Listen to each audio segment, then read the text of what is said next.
back to another episode of Stay Hot. I'm Blaiden Kirk, joined as always by my two favorite co-hosts of all time, Matthew Sponhour and Theo Ash. And we're back talking about some more NFL preseason. On the last episode, we didn't really get to discuss as much of it as we wanted to. We only gave you a few minutes. So today, we are fully invested into the NFL's week 1 of preseason. Matt, I'm loving the facial expressions you're giving. For those listening on Spotify, Matt's doing his classic... Excited. But, if you always listen on Spotify, you might not know what that looks like. That's true. That's true. His classic look. His classic face. You know, tweet at us what you think Matt's classic face is. But before we get into some preseason talk, Matt, Theo, how are you guys doing? It's a beautiful Wednesday evening. I'm doing pretty well. I'm a little bit mad at myself because earlier today I went to go watch some old Darnold film from his last stint on the Panthers. And a couple snaps in, I fell dead asleep and napped until like 10 minutes ago. And I was damn, I really wanted to kind of watch that. But, you know, I guess there's not much you can do about it. I was sitting on the couch. I imagine that's the typical experience trying to watch Sam Darnold film. So... Well, I remembered him playing. Sam Darnold film doesn't put you to sleep. It's exciting. It's just not necessarily great all of the time. But I'm very interested to see how this all pans out for him as a starter. I have maintained that he is easily among the better half of backups, and I stand by that. This idea that he's like a particularly bad backup quarterback, I think is totally insane. I don't know if anybody actually believes that necessarily, but he certainly gets talked about like that's the case. And I think people don't remember that there was a legitimate group of Panthers fans that wanted the Panthers to just keep Darnold and run it back. After the Panthers went on that little winning streak with Steve Wilks, he had a couple of legitimately good games. He did. And he definitely did. He had 7 touchdowns, 3 interceptions, career high QBR, above 50 finally. Didn't take too many sacks. His sack rate was the lowest of his career at 6.7. Not a great number to be at, but again, best mark of his career. Adjusted net yards per attempt, the highest mark of his career by over a full yard. He was undoubtedly playing his best football during that 6-game stretch to end the season with the Panthers when he went 4-2. Right, and I just think on a Vikings team that hypothetically has a lot of weapons, we've seen other far worse quarterbacks have interesting stretches of play where it's been like, okay, you know, and it's not really like, you don't sit there and say like they've got their quarterback of the future, but some people like buy into it, you know, like I would be shocked, honestly, if Darnold could not reach that level of play. When we've seen, you know, Josh Dobbs go in and even for a couple of games, people get excited about her. No offense, Blaiden, Joe Flacco go out there. And it's like, dude, Flacco was on pace for like 35 interceptions in a full year or whatever. But he was exciting just because he'd put the ball down the field. I feel like Darnold... And when you're winning, people don't really care, right? They're not thinking like, oh, is this guy actually good? It's like, it doesn't matter. We're winning. So... some truth to that, but I just think with Darnold, like, or I forgot what I was saying. I'll pick up your baton, Matt. I'm excited to see Darnold in this offense, and I thought the preseason game against the Raiders was a good glimpse into what he was capable of. He can hit every throw that you need him to hit. I mean, he can hit the A+++. He's got the arm talent for it. He's mistake prone, but he's got the arm talent for it. Yeah, and the fact that he was able to hit a dagger concept in that game, hit the top of his drop, that inbreaker hadn't begun to break yet. Let it go, layered it beautifully over the linebacker. Like that's the ideal throw, right? So to see him hit a throw like that gives you a lot of confidence.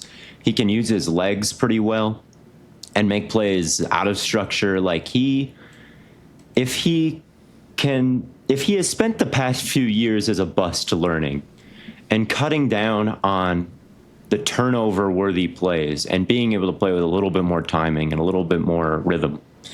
You know, there's no reason why he can't become a better quarterback as he gets older. I think a lot of quarterbacks do. They just never get the chance to continue starting. But I'm much more scared of 27-year-old Sam Darnold, who has gone through this whole journey, than I was of 21-year-old Sam Darnold with hype as a rookie, right? And the other thing is, like, Darnold, I saw a tweet detailing his target leaders, like the wide receivers he's thrown to the most. Here's a fun trivia question. Can you guess who number 1 and 2 is? Like in terms of like total targets he's given. Yes. Okay, Robbie Chosen is number 1. Mm-hmm. Yep. Okay. Number 2, I'm trying to think of another guy who is Jets and Panthers. Don't think there is one. So if I had to guess, even though he only played in Carolina for 2 years and this was like a very short stint, could it possibly be McCaffrey? Because he used that's a good guess, but it's not. Check it down to McCaffrey every day, man. It's not it a McCaffrey. Jet or is it a Panther? I'll give you a hint, Blaiden. It's a Jet. Is it a Jet that I would know? No, I don't think so. But you know the name. You definitely know the name, but I definitely don't think it's like anybody who stands out to you in terms of like personal importance. Yeah, I guess that's fair. It's Jamison Crowder. It's Jamison Crowder. Yeah, shout out Jamison. So, you know, being able to go from Robbie Anderson and Jamison Crowder, or Robbie Chosen now, Robbie Anderson at the time. Well, Robbie a lot of things during his time in Carolina. Or chosen a lot of things, I don't know.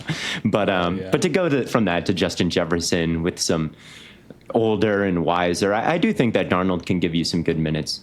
I worry still about his overall pocket presence. His sack rate has always been on the... It's not going to be great. It's always been on the high side. Mm-hmm. And he's going to be mistake prone, and when he plays good defenses, like he will have seeing ghost games, basically. And that's why when things maybe start to go well potentially, and you start to see like maybe he stacks up a couple of 300-yard games, maybe like Jefferson still does really well in fantasy because Darnold's aggressive enough to like let him get the ball a ton, and that gets people excited. Don't start being like, do the Vikings have their answer at quarterback? My guess is, well, we'll see.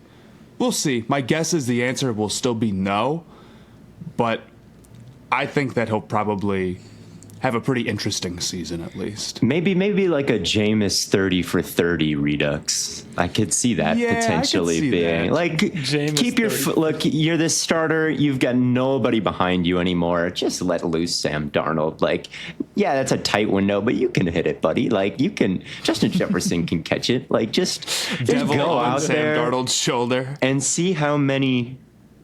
You know, in the Tour de France, there's the overall standings, but everybody tries to get a stage win every week or certain weeks.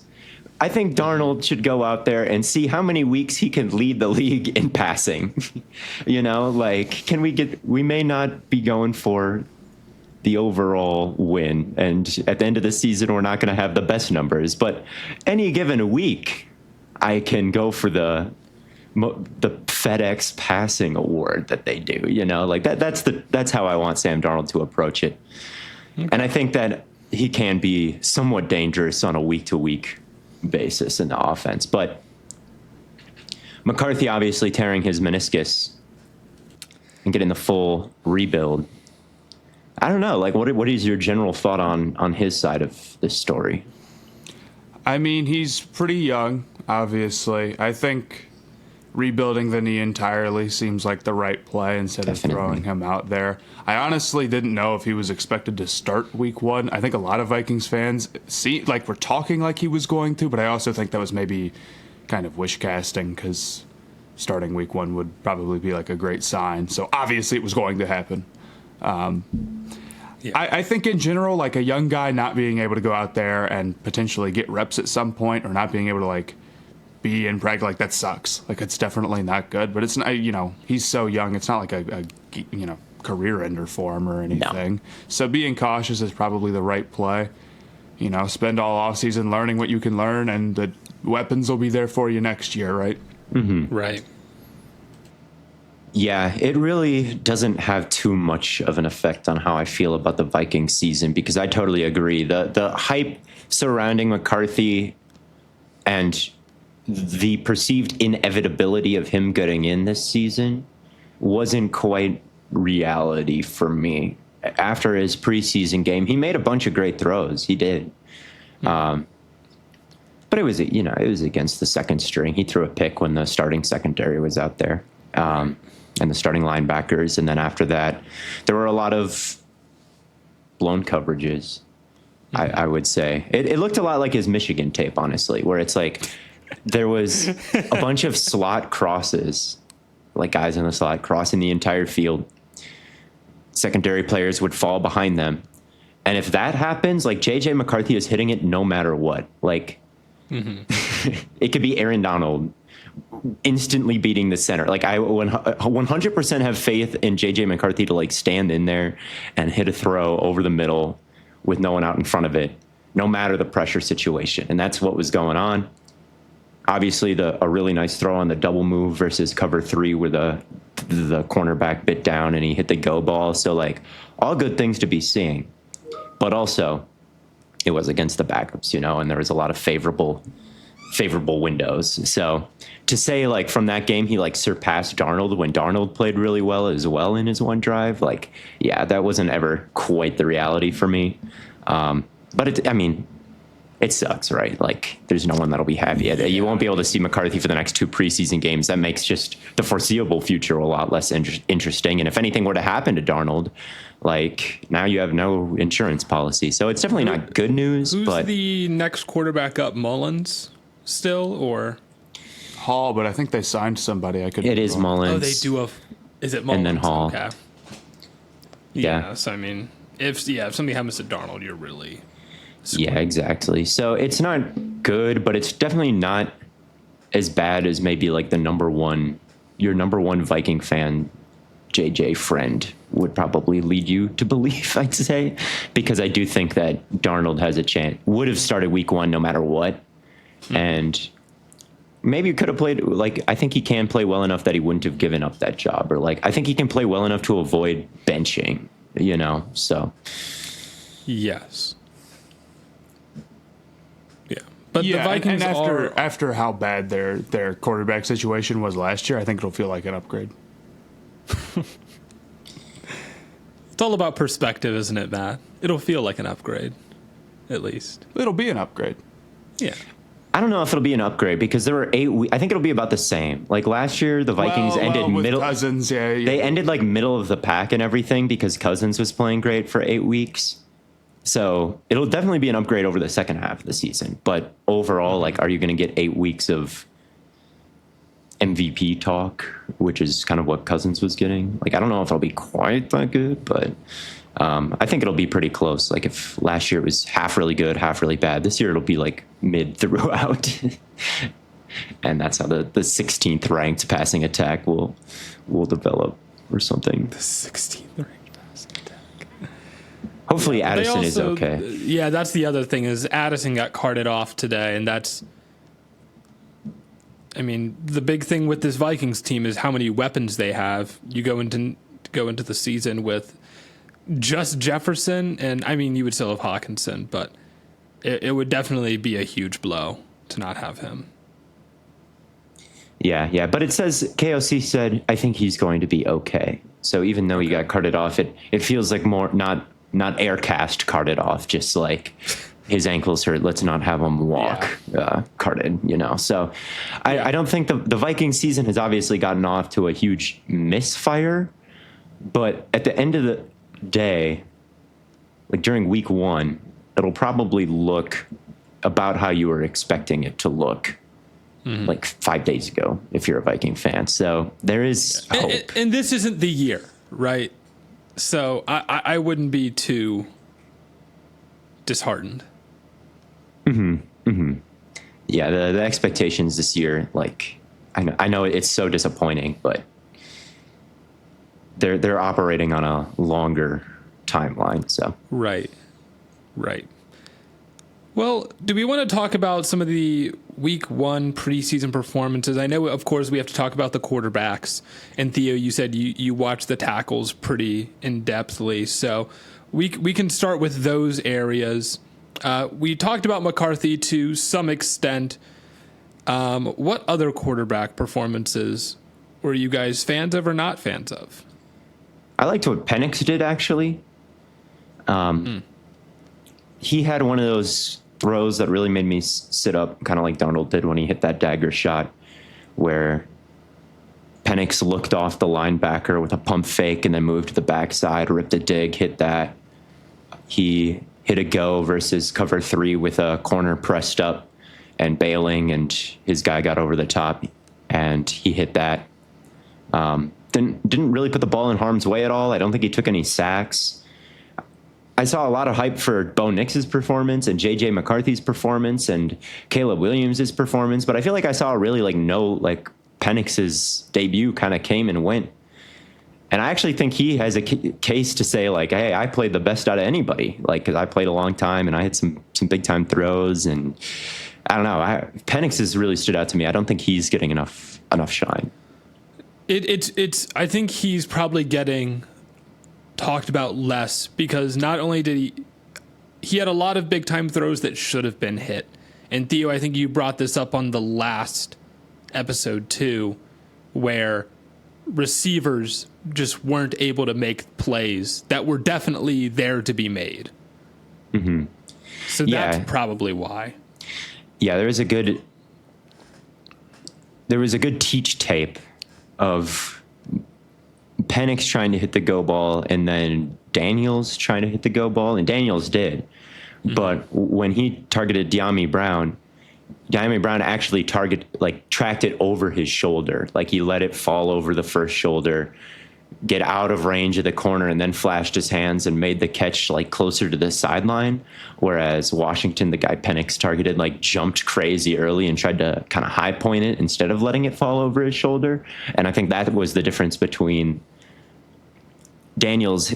Well, I think they both hit the go ball, but Daniels has actually looked accurate because the wide receiver helped him out, whereas with Penix, it wasn't quite the case. So, yeah, Daniels obviously did a good job as well because we only saw him for that drive, and he hit that throw, so it's pretty tough to say anything, but, like, damn, he looked great. And he hit those all in college, too, so hard to say otherwise. Yeah, I thought Penix missed a few throws. I didn't think his accuracy was, like, perfect. He had, like, one sort of fade to the end zone that was too far out of bounds, and I don't think the receiver played it particularly well, but still, I didn't think it was placed good. And he had another throw to the side. Well, he had multiple throws to the sideline, honestly, now that I'm thinking about it. There's that one that we talked about last time where he was sort of just maybe a little bit late throwing it, possibly, on like a play action. And then there was another one that he missed that I can't remember specifically what drive it was on. But he had a few missed throws, so if like accuracy is a big concern for you with him, it's like maybe you saw some stuff you didn't like, but overall, like I can agree. There's some things to take away from that game for sure. Yeah, he definitely still is just a hucker, I'd say. Like, he throws at 1,000,000 miles an hour. He's got that sidearm release. Mechanics not quite perfect yet. So yeah, definitely the precision overall. I forgot about that overthrow in the end zone against the pressure. He saw a linebacker out there and just like kind of tossed it up to his running back on a fade. That was overthrown. He should have thrown the slant probably. So it wasn't perfect, but there was no like glaring mistake like McCarthy threw a pick. You know, you got to count that against him, and that never. We want to talk about it like Bo Nix. I do want to. I want to know your guys' thoughts on Bo Nix's debut. I was watching. What'd you say, Matt?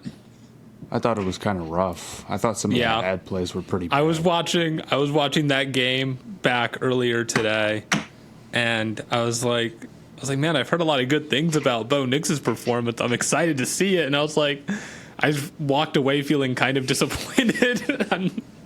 Somebody made this a full like thread of this on Twitter. Mm-hmm. I forget who. I apologize, but it's certainly what I noticed while watching. just kind of ran himself into pressure multiple times, like completely nonsensically. And that is incredibly tough to forgive because it's kind of, I don't want to say it's the number one thing that you look at for a young quarterback because you're like, that's something that's really tough to develop. But for somebody his age, it's like, it's just not really acceptable to be making those type of mistakes. Now it is game one, it's game preseason one. So I don't want to say like it's over Bo Nix Hive. But if that stuff continues into the regular season, it's going to be tough, and I'm going to have a very hard time believing that he fixes that. And honestly, I'm kind of disappointed because I felt like one of the strengths of Bo Nix was that I thought that Bo Nix did a good job dealing with pressure in college. I thought that was one of his positives. So if that's a problem for him, like that's kind of what I'm watching, at least for next preseason game, and if it continues all year. Yeah, man, it was brutal, his pocket presence. I counted, I think, 10 times that he either threw without his feet set or fully running or scrambled. Mm-hmm. 10 out of how many throws? 21? Mm-hmm. Not a great ratio. Not a great ratio, especially when, like, he would take off and run. Like, it wasn't just, like, bad pocket movement. Like, he didn't climb or, you know... Mm-hmm. He was like running into the defensive tackle, like running, exactly. Sprinting. Like, what are you doing? You don't have that much space. You can never break into a full run unless you're trying to get to the sideline, like get a first down. But he would be stepping up and running.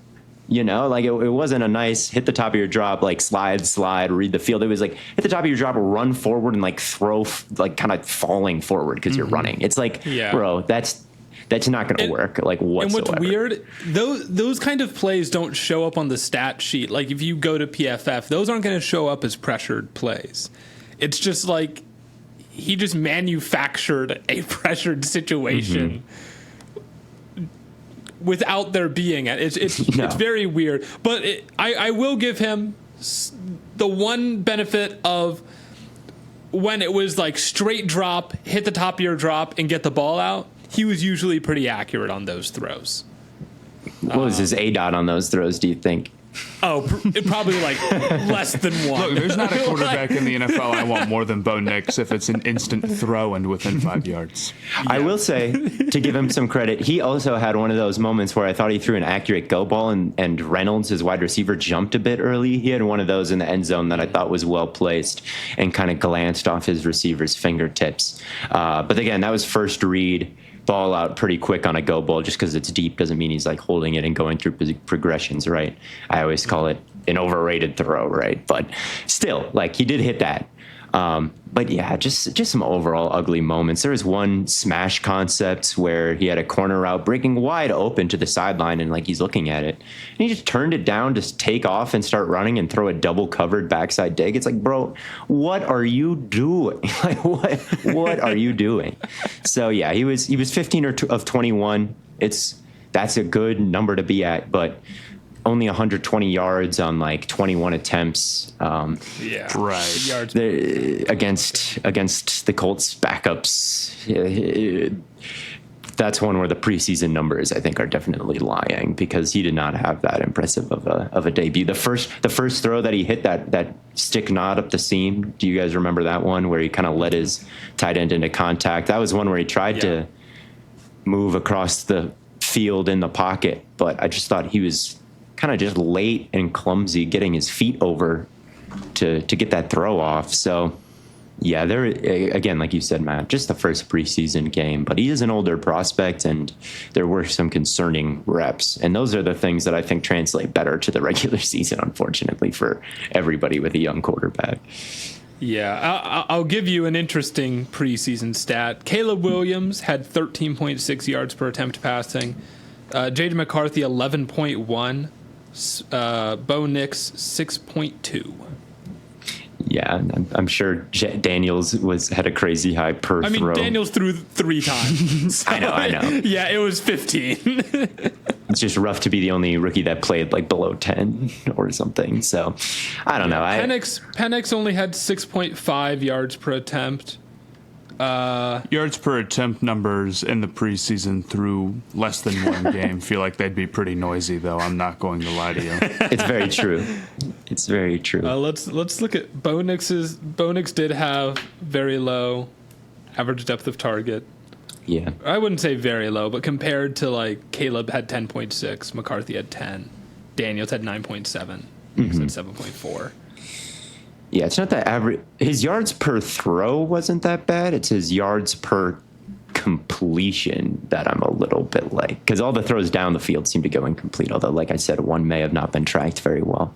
But we'll see. Like maybe Sean Payton yells at him. Sean Payton is a guy that I wouldn't want yelling at me, and so maybe he just settles his feet in the next game and it's fine. Yeah, I wouldn't really care. Whatever, dude. I'm gonna Shut run, up, buddy. That's what I would have said if I was Bo Nix.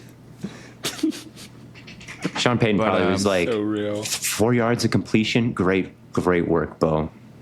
You're what we need to make this offense go. He saw flashbacks to 2009. 2009, no, maybe more 2020. I think Breeze in 2009 was Actually, yeah, Breeze in 09 would have been like a little bit more vertical than yeah. Back when he had his arm and he was like throwing for 5,000 yards. maybe Something like that. when Sean Payton was banned from the league for Bountygate, like he fell in love with the short passing game because he had like some limited middle school quarterback and they won the state championship with a low ADOT. Like maybe that's what radicalized him on the short throws. But at any rate, He coached his son's team. He was like, wait a second. now let's meticulously dive into every single throw from Drake Mays. What, all one of them hurt? I was about to say, like, dude, I don't think I caught much, man. You guys have to take There wasn't much to they catch. just like didn't let him do a whole lot. I want to No. go ahead and bring this up now so we can just get past it and through it. I watched Lions, Giants, Wingo. It's not looking good. Don't watch the Eric Gray touchdown, ladies and gentlemen. I thought he was going to make that tackle too because he got double teamed and then like kind of spun around it, right? And I was like, oh yeah, that can work. And then he spun and then his running back was running right by him into the end zone. But he did have a nice pressure. He did have a nice pressure. He had a nice pressure, and I thought it was interesting because I watched like good portion. Like I think I watched like most of his snaps that game. And then whenever that happens, I'm like, let's go see what they're saying online. And it's like, wow, he had a great pressure. Then there's some like article from like Detroit, whatever. And it's like, he's already proving he's better than his draft stock. And it's like, the defense was really off. I'm going to say, Theo, I'm going to break your heart real quick. I'm looking at PFF run defense grades. They have Mekhi Wingo as the lowest graded run defender for Warm preseason up. week 1. Dude, Aaron Rodgers So, you know, said it best. Preseason isn't real football. Once the offensive linemen get better, Wingo's going to rise to the occasion, I can tell. He plays to the level of his competition. Right. And then like the Lions, like I forget who, like maybe their defensive coordinator or somebody was talking and was like, I think Wingo will be successful at anything he does. I'm like, That's a good point, Matt. It They is the defensive coordinator's fault. They also have Wingo as the lowest graded pass and yet rusher he's still of failing. preseason What are week you 1. doing wrong, buddy? PFF has him as the worst player of the whole preseason. Basically, they Yeah. have him as the lowest graded pass rusher and the lowest graded run defender. You know, it's not a great start. It was just really tough for him. Like it just kind of felt like short arms and a little lighter, and it was really easy for people to get hands inside, and he didn't have it within him to, shake that a lot of times. And then even times where it feels like he can get a good push, he sort of got stifled a little bit, or it wasn't enough to really generate a pressure. God, his defensive coordinator is so bad. Oh my! Oh, but they don't have him. Hold on. They do not have him as the lowest graded tackler, though. See, Then he We're had 0 fine. tackles, bro. We're fine. I'm fine in the West. We're fine in the West. Go have mute the podcast for a few minutes here. Okay, we're on to Tip Ryman. Okay, he's the real top sleeper. Tip Ryman, lockdown, Chase Young, and pass protection. I actually haven't fully caught the offensive snaps for the Cardinals yet, but I saw my timeline talking about that one. Hopefully, it's not a Wingo situation, because I did see a lot of hype for Wingo when I searched his name, like, oh, good pressure. But it was kind of just the one, as you guys probably noticed. It was the one play, and I swear to God, the run. It wasn't looking good. Well, but 99, whose name is slipping me. Oh my God! Like maybe Broderick Martin had like a really dope tackle for loss. I think I forget exactly what happened, but I was like, damn, him versus Wingo, and Martin's like humongous. I'd also like to bring up. You're just saying this to distract from the fact that Malik Neighbors 0 catches, 0 yards, 0 touchdowns, and you're like, look over Wingo, like, you know, what about Neighbors, man? Neighbors, look, Neighbors, he I didn't think he played terrible. I just think those Lions defensive backs are unbelievable. The Lions are going to be so good, bro. No, Wingo is just forcing a lot of checkdowns. You're only talking about Neighbor to draw away attention from Drew Lock, who sucked. He did. Interesting how no one wants to bring up the fact that Braylon Trice had one pressure. Shout out to Braylon Trice, I guess. But, yeah, Neighbors. I do want to talk about Neighbors because our goal for this podcast was to go over some of the first round picks debuts. Yes. And Neighbors didn't get any targets, but sometimes there's not much you can do about that. They dialed up a shot for him on the first play. Nate Tice did a great job laying this out. I didn't quite catch this, but Drew Lock audibled into the shot to Neighbors, but got fooled by the Lions like disguise. So it looked like it was going to be one-on-one with no safety help, but then they rolled into a coverage with help over the top. So it ended up being dead. So they were trying to get him the ball, but there were a lot of cover 2 looks where he had his hand up, but there is a safety there, I'm afraid, buddy. So you know it's okay that Drew Lock wasn't hitting the A+ cover 2 hole shot. I don't think that means like Neighbors did a bad job, just didn't quite get the looks. No, it's like once Jones is in there,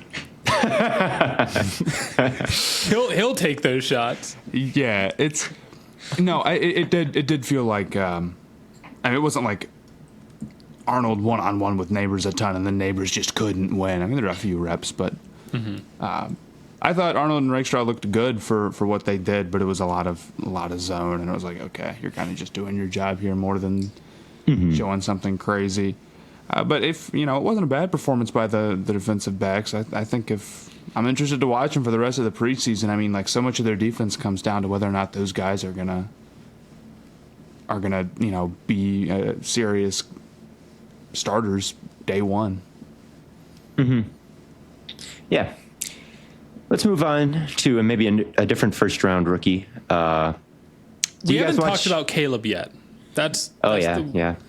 Like, we didn't really hit it on the last episode either. He looked terrible. Nothing he did could translate to the regular season. Little worst prospect we've ever seen.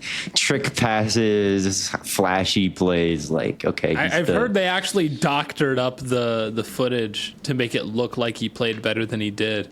AI crazy these days.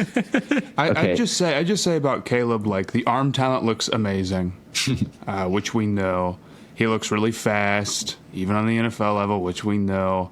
But the game looks very slow to him, I won't lie. Like, it looks like he's very, very under control and really creating with his eyes downfield and already being able to pull off something that like that little flip out on the screen or whatever. It's like, okay. It's like, yeah, it's just not going to, like, turn. I don't think it's going to turn out poorly. I really, really don't. On this offense with all these weapons, it's like, dude, so what? He's got a pink phone, I say. Yeah, I think we're going to be right. I think we're going to be right on our Caleb Williams is good agenda, unfortunately for me. I think that we may have correctly diagnosed the Heisman winner as being kind of a special player. Did you guys watch Joe Alt at all? I did not. Neither. I saw. Here's exactly what happened. I knew I wasn't gonna be able to watch every game. I look at targets. Lad McConkey 0. Cool. We're not watching that. DJ Chark got a heavy workload in the first preseason game. A very, very heavy workload. It feels like he got targeted every single time he's out there. Did any of those get caught? The jury is out on that. I don't know. I don't know if he caught them. I don't know if I can remember any receptions from these, but he was targeted heavily. But anyway, I do want to talk a little bit about that game because we got an extended look at Joe Alt and Byron Murphy II. I'll start with Byron Murphy, actually. Sorry, Chargers fans, because Byron Murphy looked amazing. Yeah, he I heard Byron Murphy. I saw a few of the clips online. Yeah. The clips are really all you need to see. Like, he detonated a couple times. The first step is unbelievable. Mike McDonald dialed up like a post-snap front switch, so they started in an even front, but then they build the bare front post-snap by blitzing a linebacker down and having him kind of take the place of a defensive tackle. But to do that, Byron Murphy has to get out of the way. So he flew out of the A gap into the B, crossed everybody's face, left the offensive lineman kind of punching at air, and then he was able to turn the corner. Like, it's kind of difficult when you're flying east and west and you kind of receive a push to push you into your other, defensive end, right? But he's able to turn the corner through that, work back inside, like just a blur. And I even think he didn't really get a good jump off the snap there. Like, he was kind of the last one off the ball, still beat everybody to the punch. Like, that's how fast he was. Had a really nice bull rush. They switched gaps again later in the game, and he was one-on-one with the center, like totally buried him and got a TFL in the backfield. He had a double team where he had his patented, 3 points of contact with the ground, get on one knee, and no one could move him. So I get it. It was against the Chargers' backup line, and everybody was getting shredded. Like, the entire Seahawks defensive line looked great, not just him. But he had an amazing debut. Yeah, I'm really excited for the Seahawks defensive line. I think they're going to be just completely broken this year. And then Alt being really good and strong could be good. And then Alt looked good as well. He's everything that you liked about him as a prospect, I think, showed up. Pad level's still crazy low. Had some good run blocking reps. He had one on a read option where he pushed the first defensive tackle out of the gap completely and then was able to detach and get a piece of the linebacker, and the quarterback ran behind him for a good gain. And the most frustrating thing I'd have to imagine about playing against him is that you can't really get his hands out of the way at all. Like, you can swipe them and they'll just come right back because his balance is so good. Like, even if you make contact, he still just resets. He was doing that. He was patient with his punch, kind of landing it in the middle of someone's move and messing it up. He did take a few L's. It wasn't a perfect day. He struggled, I'd say, a little bit with power. All right. Like, if you don't try a move on him, it's not really going to work, but he can be late to the punch sometimes. So just get your hands on him once, and that's all you need to do. If you're bringing speed to power and you're bull rushing, that's kind of the way to beat Joe Alt, I feel like. And Nwosu pushed him back once, and disrupted a throw, although I think the quarterback probably should have stepped up. And then Derek Hall, their second round pick last year, got by him on a stunt, just kind of shoving him and going inside his inside shoulder and pressured a little bit like that. So he struggled a little bit with power, which makes the day not perfect. But outside of those 2 reps, I thought he played pretty damn well. So that's my report. Myles Garrett will be having a field day on Rashawn Slater on the other side. Can Okoronkwo do it? That's. But yeah, so.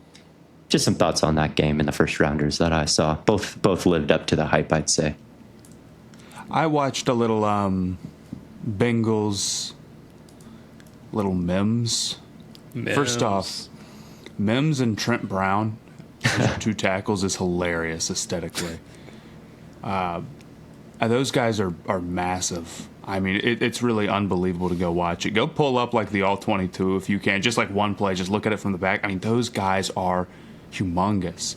And I thought Mims looked pretty good. I mean, the question is with a guy that big is like, can you be agile and get out and stop a speed rusher? And the Bucks tested him a few times with it, and it wasn't really a great attempt. And it felt like the second that he got hands on, it's like, all right, that's kind of going to be the rep. I did think running the ball, I wish he had been maybe a little bit more aggressive. Not necessarily that he was bad, but a lot of times he'd sort of make contact and then hold rather than like really, really driving when I think he had the opportunity to. But this is on like an incredibly small sample size. I don't think he played that much. But him and Trent Brown look. It's just.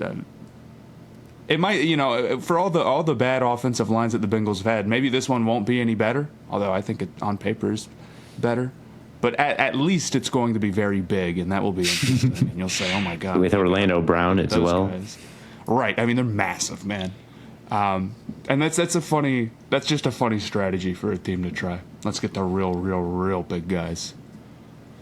Yeah, I have not seen a single snap of Amarius Mims's debut yet. But Which in general probably good. I was about to say that's probably a good thing that you haven't seen any clips of him. If he was getting cooked, you'd probably know. The other guy that I really stood out to me that I was like, oh, okay, I'm getting excited. Brian Thomas Jr. He looks really quick. He looks incredibly fast and just really quick. And maybe there were a couple of releases that I didn't love that he had, but it's hard to imagine a guy at his size who can move like he can, who had that great play. His one catch was down the sideline, really not that great of a throw, but he tracked the ball well and still came up with it. It's like, okay, well, if you can do that and you can move like that, you're probably going to be able to hang pretty well in this league. And this is a guy who's more of a raw prospect, right? I think is a guy who it felt a little bit more developmental. I'd say at the minimum, he looks to be a special athlete at an NFL level. Not just a guy who's he's got a guy who has got great traits. yes, And I think if he keeps making plays like he did on that one catch, it's like, okay, Lawrence is just going to have another level of target. Definitely is a very different look for the Jaguars with him and Davis out there, both of which being very, very big physical receivers. yeah, we talked about some fantasy rankings and some rookies, and we mentioned how Roma Dunze is a lot more talented than the receivers going in his area. I feel the same way about Brian Thomas Jr. because I feel like he's probably even a bit below that trio of Ladd and Keon and Rome. He's wide receiver 49 right now. Definitely would be looking at grabbing Brian Thomas Jr. I've been labeled, unfortunately, a Brian Thomas Jr. hater on Twitter because I had that tweet that said I haven't seen a clip from him all summer. So now every time he does anything, I get a bunch of Jaguars fans tagging me you seeing it, see this? And I'm like, dude, I love it. I like Brian Thomas Jr. That's tough. I'm not a hater. I just didn't see anything. So He literally meant he hadn't. I just hadn't seen any clips. I wanted to see them. I'm glad that they're happening. You have to be careful about that, dude. Sometimes the other thing that you have to be careful about on Twitter is running a poll because people always just assume your opinion on something. You can be thinking maybe way too many people believe X. You'll think this is kind of a ridiculous opinion. It seems like a lot of people on Twitter have it. And then you'll run the poll just to see, and then people will be like, wow, you really think X, don't you? I've just screenshotted this dickhead. It's over. It's come on.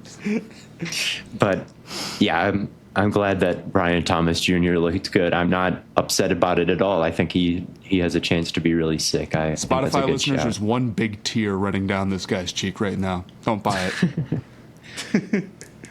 Yeah, I'm seething. My face is really red. Well, yeah. there was if you were watching Mims, Matt, did you happen to catch the Bengals rookie wide receiver?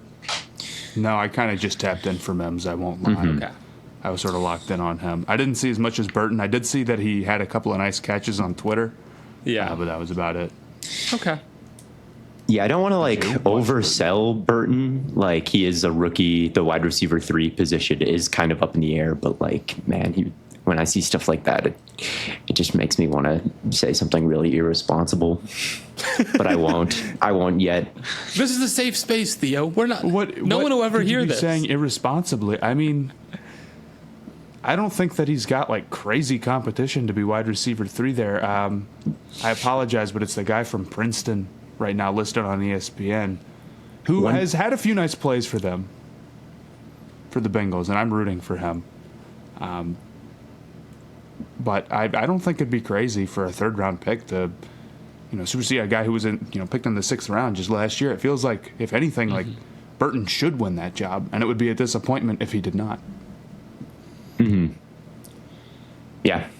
I wanted another guy that I watched that had a good debut was Olu Fashanu for the Jets. Now, granted, he was playing against the Commanders, who did not have the strongest rotation of edge rushers.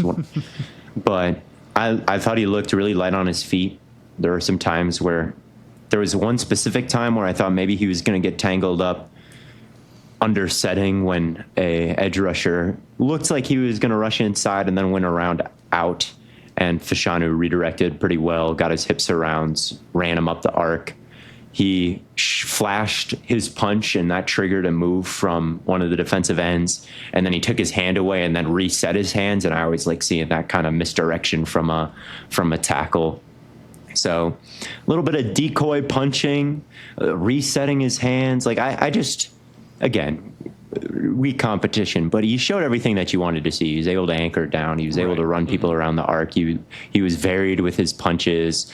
Kind of the same deal with you with Mims, Matt, where it's like he didn't have a bad day in run blocking at all, but there were a few times where he climbed to the 2nd level and didn't make as good of contact with the linebacker as I would like to see, where there was like kind of a tangle up for a second, but eventually the linebacker ended up getting free. The run didn't really get affected by what happened, so it's like just kind of a mess, right? It's like what do you really take away from it? But yeah, I thought that he looked very nice. It's more like it's a bad rep, but it's like, especially with Mims, it's like, dude, you're like 350, you got to be beasting on this dude, man. Like, where are we?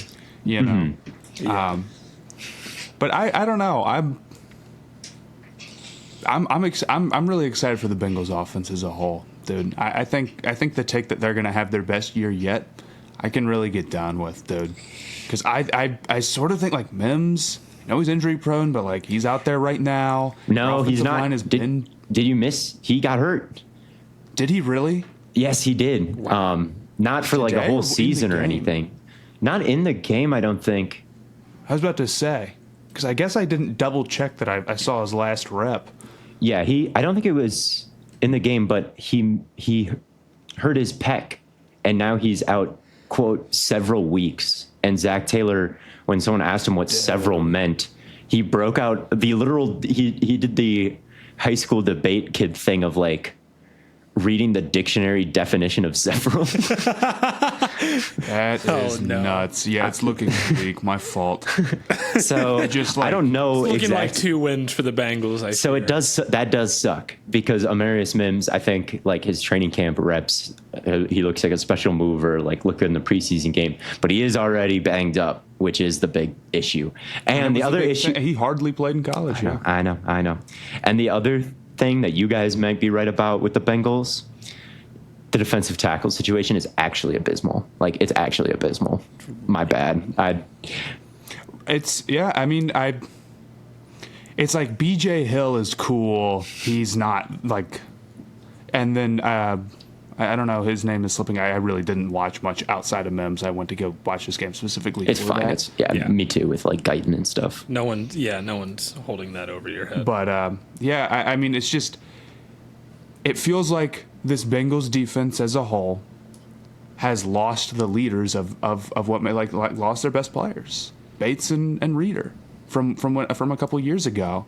Maybe Hendrickson is like better, more valuable, or whatever. But it's definitely a bummer that they've lost those guys, and they've lost them for like not that much money. And while I believe the offense, even if Mims doesn't play, honestly, I think their offense being the best it's been yet is a good take. And maybe Mims comes back. Like, he doesn't seem like he's out for the year. But if he tore his pec. I don't think he tore it completely. TJ Watt was out for the year when he strained his pec. So I still buy into that, but yeah, like their defense definitely does worry me. It's definitely not the level that it was.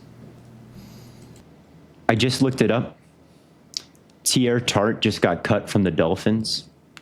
Like, if the Bengals signed him, it would actually make me feel a lot better about them as a team. Even though he's like a training camp cut, he's a good run defender. Give Linval Joseph a call, like something. Do something. But I actually think the Bengals need to sign Tierre Tart. Like, no bullshit.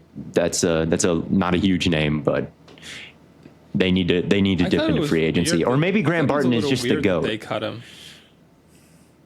Yeah, McDaniel said he wasn't, quote, from a scheme standpoint, it wasn't totally a fit.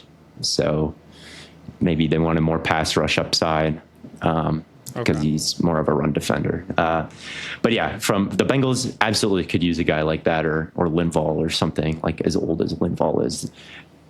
Or like I said, Grant Barton had a good debut. So maybe he's just the GOAT. I'm also willing to accept that. It's possible. Playing center. Draft is sick. Yeah. Bucky Irving. I know you saw him run behind Grant Barton for the touchdown. I'm noticing. It's being noticed. Shout out to him. I don't know if you guys had anybody else in particular that you. Well, Theo said he watched Guyton, and I'm curious as to what your thoughts on him were. I heard good. I didn't have too many thoughts on him. None of his reps really like screamed much of anything to me. Like they weren't bad reps, they weren't great reps. He looked really fluid, and he wasn't like losing in any kind of embarrassing way. But he was only out there for like a drive or two, and none of the reps seemed super translatable. So it was kind of I left feeling good about him, but not like I could give a really detailed report here. Besides, like I feel like he could cover a whip route, man. Like his feet really do move that well, and he can redirect so cleanly. So he's got the tools, and we've known this, but didn't have too much to take away from his performance. Just didn't play as long as the other guys. There was another tackle that I watched that I'm actually a little bit concerned about, and that's J.C. Latham. He did not play very well in his debut. There were times where he was asked to combo and climb, and he really would just bulldoze the defensive tackle and not detach at all. And it's like, okay, you got the highlight pancake, you drove the guy into the ground, but eventually when you create that initial movement, you got to let Skoronski fully overtake it and move on to the next guy, because now the linebacker's completely unblocked and like tackling your running back. It happened twice. And in fact, he almost got Lloyd Cushenberry hurt because he was blocking the defensive tackle so far that it like took out the entire rest of the line. Like the two of them just kind of cleared everything out, and the left side of the line the left side of the defense was left completely unblocked. So it's like, okay, that wasn't a very productive block. It looked cool, you put your guy in the ground, but it wasn't a very productive block. And then when there was a tight end alongside of him, he was a little bit uncomfortable getting into his kick slide, it felt like, with that dude kind of crowding him. It wasn't even chip help. The tight end was releasing into a route, but it didn't look like Latham set himself at a good depth and then kind of lunged and was beat around the outside shoulder a few times. It wasn't devoid of good reps, and like he looked plenty powerful, but I certainly think he was the first round pick that I watched where I was like, okay, him and Nix were probably the two that I was the most disappointed by. Fair enough. It is all just one preseason game, of course. Yeah. No, this is their season. But if they look bad now. Yeah. I think with working with Callahan, he can certainly develop, but it wasn't a great start for him. I think your boy Gross Matos, I think, got him. Matt. I don't know. My boy. Gross Matos, shout out. Gross Matos doesn't get many, is all I'll say. Or has maybe it's Gross Matos' breakout season. Maybe that's all it is. I never thought. Oh, go ahead. Lloyd Cushenberry, he looked really great, and Peter Skoronski looked good. So it did look like overall development was happening along the Titans' offensive line, and I think Latham with Coach Callahan can get better from where he is right now. But yeah, he was a little bit. He was a little bit. He's probably the worst offensive lineman that the Titans had in the first preseason game.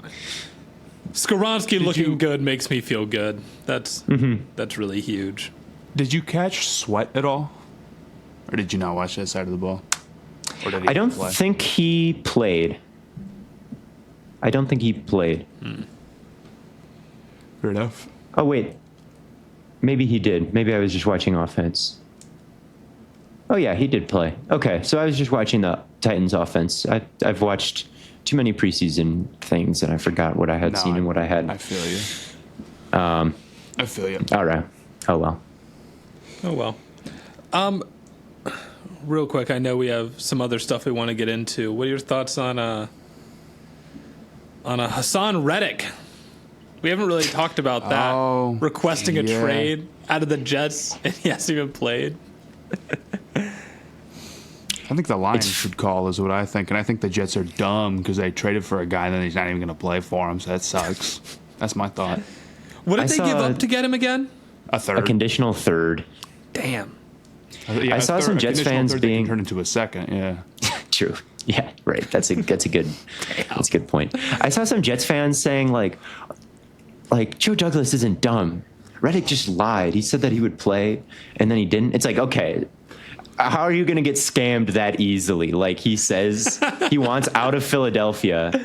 He's like, oh yeah, I'll do whatever. And then you trade for him, giving him all the leverage in a contract negotiation. And then like he uses it. Like, sorry, man, your GM just like he got played by a player because like obviously what did they just say? We're not trading him. They released a statement saying we're not trading him. It's like, okay, then what are you going to do? You lost Bryce Huff to the Eagles. Bryce Huff was a good player for you, and you let him walk to the Eagles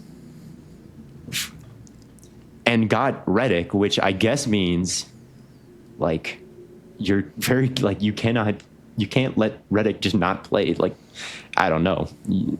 There's a deal out there with Danielle Hunter. And Danielle Hunter is the same age as Reddick with the exact same amount of sacks over the last 2 years. It's like, yeah, that's going to be the price for Reddick, dude. Like, Danielle Hunter was crazy expensive this offseason. He had $48 million fully guaranteed over 2 years. Yeah. But, like, what else is Reddick going to ask for? They have very similar numbers, and they're the same age. Like, he's going to want that contract. So, I don't know what the Jets were expecting. We'll see. I mean, I know that Reddick is getting fined every day. So maybe he folds first, but just kind of messy to not have this done. I don't understand it. It seems like the framework of the deal is there. Look up Reddick's net worth. See if he can afford these fines, man. He's been fined like $1 million already. I mean, did you see his Lost Samurai post in the middle of all this? No. On his Instagram story, he posted some video of him like walking around like some street in Tokyo wearing like, I don't even know how to describe it. He was wearing, first of all, like flip-flops with socks, and then like kind of like a flowy, like kind of skirt thing. And like, it was just a very traditionally Asian outfit. And he's got this umbrella and he's walking in this very serene neighborhood in Tokyo, just like taking in the scenery, and the caption says "The Lost Samurai." That just killed me in the middle of all this. Actually, he's the Lost Samurai. No one. I don't know what to tell you, man. He is the Lost Samurai. He has nowhere to go. He's getting fined. Nobody wants him. You said he's been fined $1 million already? Yeah, it's like $50,000 per day that he misses practice. He's missed like 20 days of practice. Yeah, he's been fined a lot of money. So we'll see what happens. Tough. Yeah, I don't know. But I just think that's so funny. what were we talking about in the group chat about how the Jets GM is entering year 6, Matt, I think you said, and they have no playoffs to show for it. They got nothing. Yeah, he's made a lot of fireable mistakes and yet is still the GM. They have the longest active playoff drought in the NFL right now. So. Not great. Hate to see it. Trying to think of other first-round rookies that I saw. I haven't talked much about Talisa Fuaga. I think he got beat once around the outside shoulder, which was something I was a bit concerned about, just protecting that. But looked good in run blocking, and I think he only lost that one time. He had some good reps as well, like very active hands, easy to reset and refit. So he looked good, a lot better than Trevor Penning on the other side of him, I'll say that. Dallas Turner looked good, although the Raiders were kind of playing like Andrus Peat at tackle, which is probably not ideal. But Turner was like just torching him with the speed rush, nothing he could do about it. Turner was it was they had Pete at tackle, and then they had O'Connell dropping back into the pressure, and it was he just kept going backwards. So there's some stuff there, but Turner did look good, and that's worth mentioning. We've talked about Wiggins. He obviously was really good in his Ravens debut. Wasn't picked this year. Simpson was another guy we talked about that looked good. Darius Robinson looked really good. He was the beneficiary of Penning's incompetence, I would say. But like a guy who's built like him don't exactly grow on trees. And he beat Penning, but he also beat Eric McCoy, and he beat former Packer Lucas Patrick with bull rush as well. So he was given the Saints offensive line all kinds of problems. So that was notable, I thought. Quinion Mitchell had a great PBU, just kind of like he played in college, just that off coverage, catch technique, just sitting there waiting for the guy to break. And then he was right on him when that slant came, jumped the route, and could have picked it off on like his very first target, which would have been very electric.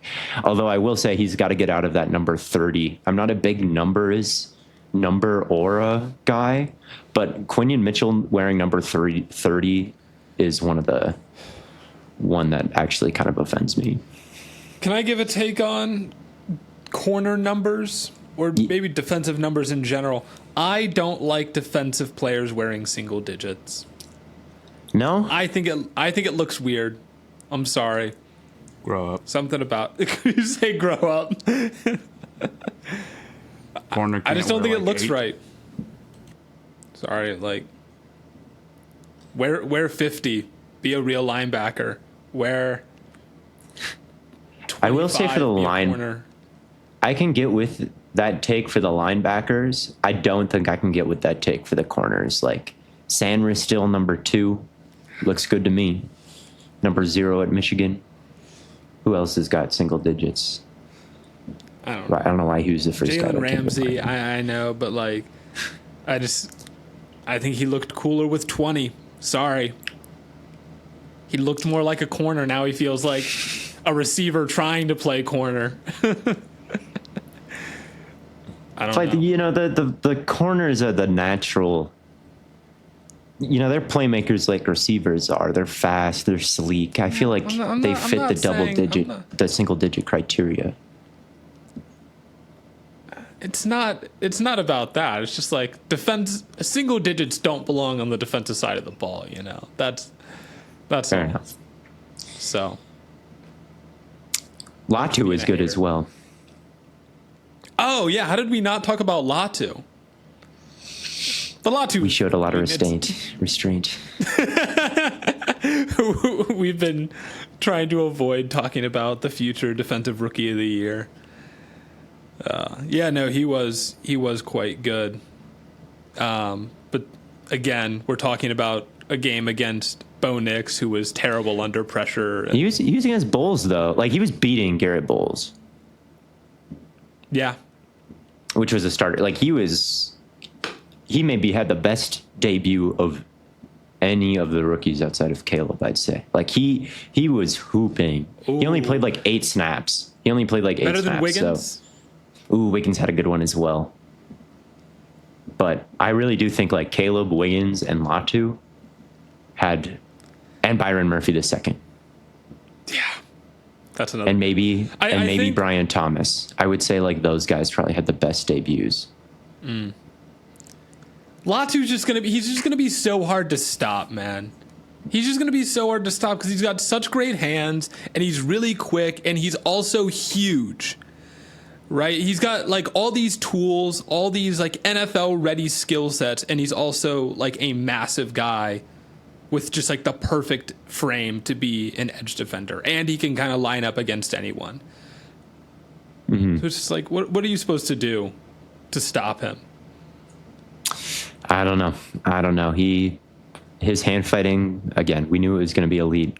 And that was the thing that stood out to me the most about his debut, was just how effective he was, just putting moves on Bowles, attacking the inside hand, and then going outside. Like, he was nice. Yeah.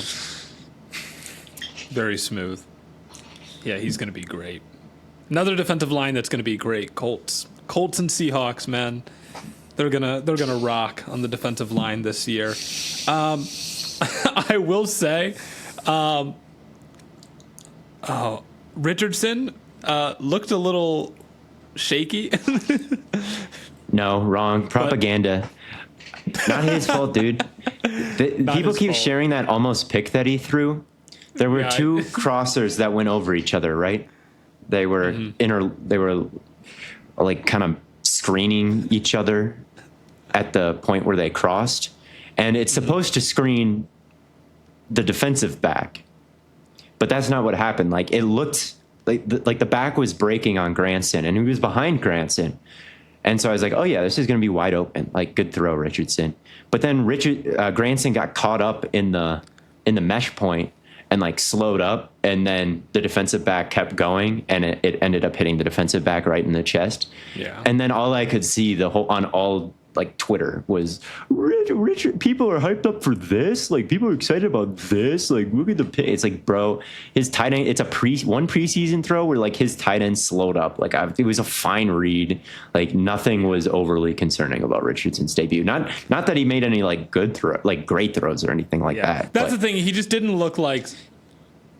Yeah, he didn't. Yeah. The only way you were going to appease the haters would be if he did that. I do think it's a little weird that he played, but none of his starting offense outside of, or I guess none of his starting receivers played. I thought that was a little weird. What do you mean? Pierce was out there. True. That's so his right. number 1 receiver was out there even. I didn't see who's the receiver they drafted? Mitchell. Mitchell. Yeah, I didn't see Mitchell out there at all. Did he play? I thought that he did. I heard he did. I didn't watch a ton of this one. I would have thought that, but I didn't. I was mostly paying attention to the Broncos. He played. He did? Okay. Yeah. Yeah. Yeah, there wasn't much going on with the starters because they went like 3 and out twice. So there wasn't much to take away from Mitchell's debut. But I will defend. You mentioned that with Richardson. I'm glad you did, because I had to see that clip posted over and over again. Like, this guy's a bust. This guy can't throw. And yeah, it should have been an interception, but I really don't think anybody basing their Richardson opinion off of that throw or that preseason performance, like, will find themselves shocked when they realize, like, oh, that wasn't actually indicative of anything. Trust me, I'm not holding that against him. I'm a Richardson fan. You know this. It didn't sound like it there for a moment there. I'm like a fascist. Like, my faith is wavering. Get in line. Get in line. Fall back. Well, is there anything else we want to hit preseason wise? Not in particular. All right. Well, then let's get into a bit of a surprise top 5 segment we wanted to do. We're going to talk about our top 5 fruits. This is Caleb Williams. something that we've been. What? What? Nah, That's a low blow. I'm sorry, everybody. That was is the low blow. It was funny though. I'll give. It was funny. It was a good joke. That is an intrusive thought. I'm sorry, Caleb. He let the intrusive thoughts win. Well, so do we each just want to go? Like each give our 5, give our 4, give our 3, give our 2, give our 1. I want to hear everybody's list all at once. Blaiden, I want to start with you because I feel like your food takes are the most controversial. What are your top 5 How foods? are my food takes controversial? We've had a whole. Well, let's hear the fruit. Let's hear the fruit, and then we'll see. All right. Maybe they're not. You want me to go 1 to 5 Yeah. or 5 to 1? All right. Well, I want you to go 5 to 1. I want you to go 2, 4, 3, 5. Oh no. My favorite fruit is strawberries. I feel like that's not a super hot take. I don't think anyone's gonna. It's not a particularly good take, but it's fine. What? Strawberries are not the best fruit. Okay. All right. They're not really in the running, but like they're not bad enough where I'm gonna be like, man. you're crazy. They're good. My favorite is strawberry. My second favorite is pineapple. No way. Oh, come on. These are very What's number normal 3? What's fruits number to 3? like. What's number 3? Maybe you can get it back on track. My number 3 is peaches. Oh, come on. I can't get a win. All role players. Can't get a win, man. Strawberries. No, what are we talking about? Why am I getting? Pineapple is not like pineapple and peaches is just like okay. Oh, bro. what are you gonna say? Apple, banana. These are the kinds of fruits you get in a. Trying to be different. This is me in my elementary school lunchroom getting like fruits that come in a cup, like peaches. These are school lunch fruits, I'd say. Like, Oh, real brother. bangers. This is insane. This is so insane. What's number? I've named some very versatile fruits. Dude, you're gonna say coconut next. I know it. I'm allergic to coconut, so no, Oh, it's not coconut. What's 4? Yeah. kiwi. Number 4. I don't like kiwi. Do not put that out there. My number 4 is apples. Okay. Normal fruit. Happy. That's a good one. That's a top 5 fruit for sure. I can't believe the criticism I'm getting. What's 5, man? My number 5 is grapes. Okay. I'm fine with It's not as bad as it could be. It's not as you didn't say pear. If you would have put pear in the top 5, then I would have. Then I would have mad. Pears are like soft, dry apples. Yeah. Theo, why don't you go ahead and drop the apricots take and let's get this over with. Apricots. Apricots. So my favorite is apples. Just delicious. Slice them up. They got Honeycrisp in there. Beautiful fruit. Best of them all. Right. And then the other apples aren't so bad as either. But apple number 1, banana number 2, and I think those two make up their own tier at the top. Bananas and apples. And I've got 1 and 2 as I've got my 1 is banana and my 2 is apple. Banana over apple. It's close. I think the Honeycrisp apple probably the single best fruit that there is. But banana, I think, is a little bit more versatile. I like banana-flavored things more. I like smoothies. You got to have your banana in the smoothie. It's an absolute lock. I will say the best flavor-fruit combo that there is out there, strawberry and banana. 100%. And most importantly, bananas are by far the cheapest fruit by an almost ridiculous amount. I mean, you can go get a bunch of bananas for like $1.25. Bananas are like 15 cents a piece. It's unbelievable. So the monetary value influences. I absolutely think. Whereas a Honeycrisp apple, they're amazing. I could get 7 bananas for 1 Honeycrisp apple. It's true. I think apple is the Josh Allen of fruits, where it's like I can't defend apples sometimes. Like there are some that are like coated in like wax when you bite into them, and they're disgusting. Specifically, all the ones in every lunchroom around in every high or like school around the country. It's continental, unbelievable. or like a continental Red Delicious breakfast. apples are like, horrible. There are some really bad apples. There are some performances I can't defend. But on a fall day, football is on. You know the smell. You know the Apple cider. feeling. You know everything that comes with like the feeling of a beautiful fall day. And like Honeycrisp apple is the best of it. Like the Honeycrisp apple in fall is unmatched. It's absolutely unmatched. So I got those two at the top. Number 3, I am gonna go with strawberry. I'm a bit biased as a former strawberry farm employee. I ate a lot of great top 5 pick. I ate a lot of great strawberries right fresh from out the bush, and those were very delicious. At number 4, I'm going to go with watermelon. I am a big watermelon fan. That is a fruit that catches a lot of slander. I don't quite get it. In the summer, it's very refreshing. I don't understand it either. It's my number 3. Wait, who's There we go. slandering watermelon? The only reason I don't eat know. watermelon is because I'm allergic to it in season. Come on, bro. Don't. Fuck you. Wait. So you are allergic to it when it's good, but when it's bad, you are fine? So when watermelon is grown outside, it's like whatever's grown like with whatever like grows Pollinated? in the same. It's ragweed, and I'm allergic to ragweed. Okay, so it's like because they okay. grow together. There's like it is an inevitable cross contamination. It won't kill me, but it's like not enjoyable to eat. Are you sure you're not just allergic to ragweed and it's like flaring up all summer?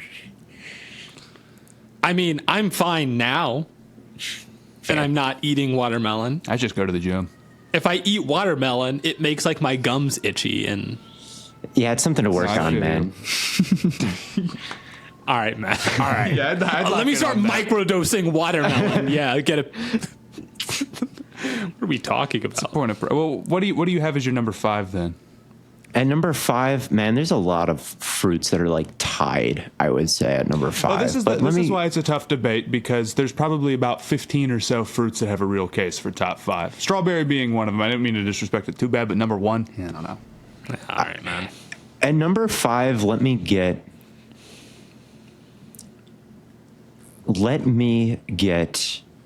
just the humble raspberry. I like raspberries a lot. They're tasty. They go bad a little quick, which is annoying, and like you do get a lot of like soggy ones when you get a container of them at the store.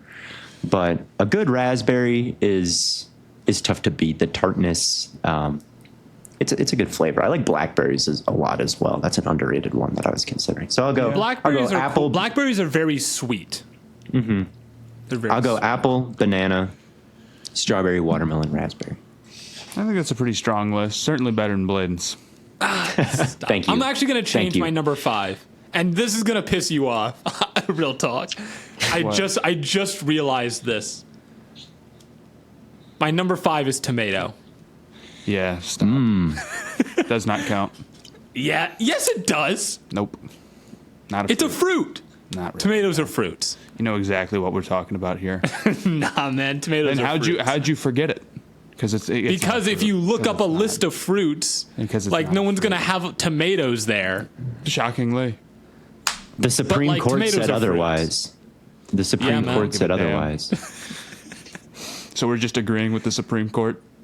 I disagree. In That's right. 2024. In fact, you're right. The Supreme Court, if it said vegetable, then it is 100% a fruit. Look, because they cannot buy a win.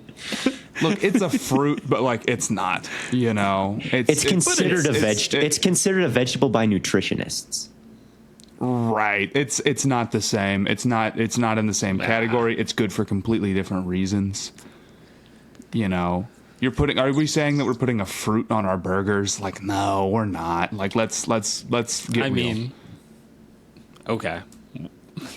Whatever, Matt, man. Matt, what is your full top 5? Banana, apple. Okay. Banana, watermelon. apple, watermelon. 1, 2, 3. Watermelon is so good.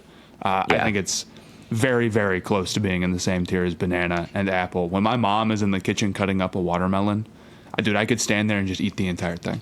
Truthfully and honestly. Rind and all. Stop me. Not the rind. That's the only thing keeping it. That's the only thing keeping it I from don't like the rind. banana tears. The rind is fucking gross. I don't like the green part outside There's of that. the full green part, which is just a liability. You get to 4 and 5, and then I think it gets real debatable. I will say I decided not to be obnoxious, but lemon and lime are very debatably up here.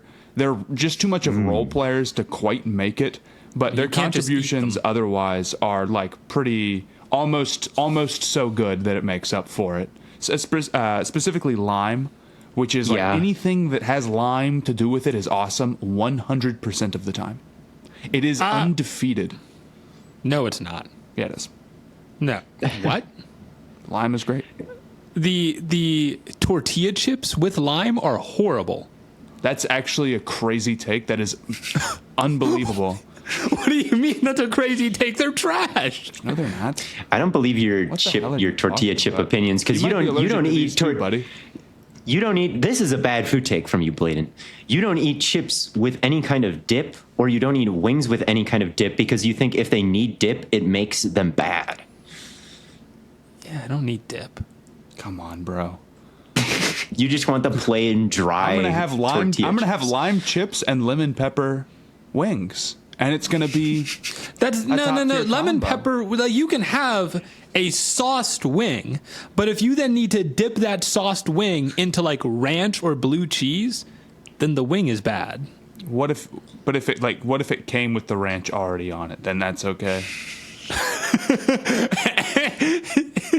Who is making ranch just like ranch wings? Like That's a fair point, man. The chip opinion is like not liking salsa or like lime chips. I mean, is the more crazy. Salsa's fine. I'm just like the chips are good on their own. The adding lime to your chip is fantastic. It's so good. Disagree. I don't even know. Next time we all get together, we're just gonna have to fucking fight. Yeah, I mean, this take does not make any sense. If you hate squeezing a lime over your tortilla chips, which is like objectively awesome. No, here's the thing. I used to live with Zach, and he would go to the store and pick up tortilla chips to like watch the games on Sunday. Okay. And he would get like 3 big bags of tortilla chips with hint of lime. And I'm like, dude, now like you bought the worst chips. He loved them though. I just thought they were disgusting. Is super good. It's whatever. They didn't even make my top 5 because I wasn't going to be obnoxious. But they are worthy, is what I'll say. Number 4, I had orange. Valid. Orange is phenomenal, man. Okay. Orange is up there with any fruit in terms of like eating it. Peeling an orange is annoying, but kind of iconic for how annoying it is. Iconic. Peeling an orange is Brad. Worst shit I've ever said. And a lot of orange flavored stuff sometimes can be too strong, but when you have something good, orange flavored, it's really good. It's something I'll definitely go to from time to time. Not orange sodas, that's a lot, but you know. Orange juice is the best juice. And orange juice is elite. And we didn't bring this up, but apple juice is also great, but we have apple it too for this very reason. So, yes. And then at number 5, this is my hot take. I have cantaloupe. Ooh, that is a take. Horrible take. I do like cantaloupe a lot, though. Cantaloupe is heat. Over some other fruits, though, I don't know if I can put them as high as 5, but I do like cantaloupe. Respect. Big melon guys here. Cantaloupe is fantastic, and it's honestly shocking how many people think it is bad. And this is what makes this take. It's not bad. Okay, so your family can't pick cantaloupes. It's cool. But your family cannot pick cantaloupes or you are allergic, because cantaloupe is fantastic. A good cantaloupe is great. I know this for a fact. So anybody coming to me and being like, hey, bro, like, cantaloupes suck. It's like, okay, so you were 9 and your family did not have the juice to like go knock on the melons and pick the cantaloupe at the store. Cool, not your fault. You're like, what, 23 now, bro? You gotta. I'm not. The excuse that I can run for you from here on out, it's starting to run out. You feel me? Cantaloupe is phenomenal. Cantaloupe over like cherry. I don't know, grapes, like raspberries. Grapes, peaches. grapes are a good one. Grapes are probably peaches. Peaches are good. I don't see why a cantaloupe can't be over a peach. I don't see why a cantaloupe can't be. Why over are we hating on peaches? Because they got the core in the middle. Like they're like this is what keeps. Screw that. And it's like, well, To be fair, most So hold on. almost every fruit has a core in the peeling an middle. orange, iconic, but decoring a peach is a pain in the ass. Yeah, dude, that's exactly how it is. You're right. You realize that you have to like eat around the core of an apple too, right? Yeah, That's different. I think every fruit has a core, basically. All right, man. I guess It's watermelon different. doesn't. Sorry, bro. Be a man. It is. I don't- like, it's I don't- not. It's not different. Or cherries. I'm sorry, dude. There's a core in every little one. No, I'm good. I'll give you cherry. I'm not a big That's cherry a pain in guy, the ass, but, and then they make your hands all red, and you're like, oh, dude, like fuck that. They're good, But fuck peaches that. are amazing. they make your hands all red. Peaches are Wash delicious. your hands. Also, life hack. Also, you can just you hit you the can stems. you can cut I've got to drop it. Like I'm not doing that, bro. I'm gonna feel weird and watched, bro. I feel filmed all the time, so I can't ever do that, bro. Whatever. peaches No, we're life going- hack. You can cut up a peach, put it in a pot with some boiling water, add some sugar and some cinnamon. It makes like a nice little peach syrup. Yeah, I'm not. they- See, this is what I'm talking about, bro. What if I added sugar to the fruit? Come on, man. It's not a lot of sugar. It's Peaches. like 2 Peaches tablespoons. is just one of those like I'm living in La La Land. You type have to fruits, add the bro. sugar to make it a syrup. Do you? Hey, shut up. Breaking news. The Patriots. Oh, no, never mind. It's not quite breaking news yet, but the Patriots are working to trade Pro Bowl outside linebacker Matthew Judon to the Falcons. What? In That's exchange for crazy. what? I don't know. It just I don't know. This is an Ari Mirov thing, and it says working to trade. The Patriots Use another pass rusher. Jordan Schultz says the Patriots are close to finalizing a trade that will send 4-time Pro Bowler pass rusher Matthew Judon to the Falcons. Per multiple sources, the deal is in the final stages and expected to be finished soon. So it sounds like it's going to happen, but we don't know what it's for yet. Interesting. It would be very good for the Falcons to get a guy like this, as they don't have any pass rushers currently. So, I think that would be a good move. That would definitely make me reconsider my 7-10 take. It's addressing one of their biggest weaknesses for sure. I think that's completely fair. Are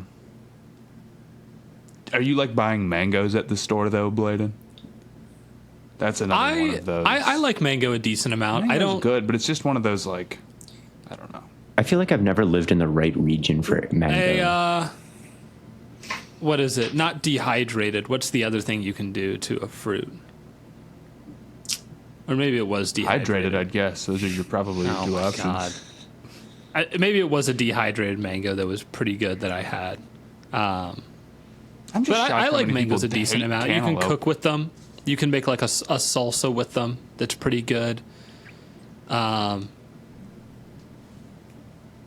I don't have any quarrels, but I'm not putting mango in my top 5. That's fair. Right, because it's sort of like a. Well, What? Like 'Cause it's what? I'm like walking on a dream. I'm having a mango type shit. It's like I'm on. It's like you think you're on an island. It's like What? you're in Kentucky, you brother. think you're on an island? Get an apple or a banana or something. Bro can't have like. Bro has to, like. A Squidward's Tiki Land ass fruit. This is exactly what I'm talking about, bro. It's Why? You just have to conform. Pick the fruit that everyone likes. You can't pick like a fruit that you actually like. That's okay. I'm Okay. picking cantaloupe. Yeah, but if you were a real Sensible man, you would melon have put it for at a 1. sensible man. If you were a real man, I'm just you not would've- gonna. I also think that raspberries kind of do like get yucky too quickly. It's fair. Maybe Top 5. I think you're wrong. maybe I'll update it next episode. But Okay, so we'll go through all of our We'll top wrap it up. 5s. What? Yeah, my top 5: strawberries, pineapple, peaches. What did I say is number 4? I don't remember. I'm blanking now. I didn't have it written down. Something so dumb. I forgot. Apples. That's right. Yeah, something really dumb. Top 5 strawberries, pineapple, peaches, apple, tomato. Theo, what was your top 5? Mine was apple, banana, strawberry, watermelon, raspberry. And I had banana, apple, watermelon, orange, and cantaloupe. Bang. Top 5 fruits brought to you by Stay Hot. We will be posting a graphic on this, and everyone will agree with me because I cooked, of course. But thank you all so much for tuning in to another episode of Stay Hot. We'll be back to talk more preseason football, I imagine. Maybe some more fantasy stuff. But until then, we will catch you on the flippity flop.